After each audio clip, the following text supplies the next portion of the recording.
Hi guys, I haven't posted a nail video in forever, so here's a very in-depth, detailed video of me putting on my polygel nails. I'm able to post 3-minute videos now, so here's part 1. I really didn't cut anything out of this. So obviously you pick the size of the molds, the dual forms that you need for each finger, and then you take your polygel, you squeeze it into each mold, and then you use rubbing alcohol or the slip solution given to you to spread it out over the mold. Here I am showing all of the polygel on the dual forms being spread out to the shape and the length that I wanted. I didn't want them too long this time, so I didn't have to squeeze that much polygel out. And you always want to make sure that there's not too much rubbing alcohol on the brush, or else it will lift when you're curing. So that's why I always pat it down on the towel before I actually start using the brush to spread it.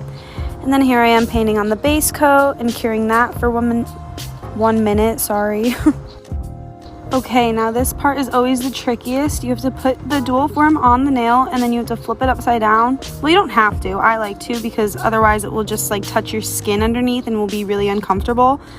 So I flip it over after I put them on the top and try to make a well so that they're not touching my fingertips, like the skin of my fingertips. So I guess that part's optional, but it's really uncomfortable if you don't. Oh, and this is me showing you how messy polygel is and how to be careful, because I just got it stuck on my other finger while I was trying to do my ring finger.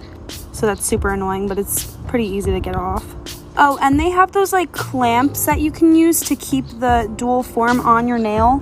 I don't really like using those. I just lay my finger flat on the table and the dual form usually doesn't move too much out of place, at least. Here's me just readjusting before I actually cure them. And then I cure them for another 60 seconds. And they pop right off. See, that's the underneath with me actually trying to form it.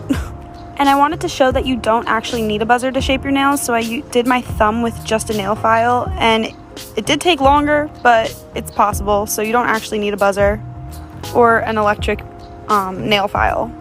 And again, I'm going for a pointed almond shape. I'm just really into that shape now. And we're still filing. And I was doing that also with the pointer, but it just took way too long, so I ended up using a buzzer. But it's doable. But also you can get them on Amazon for 20 bucks, so it's kind of worth the investment if you're actually into doing your nails like I am.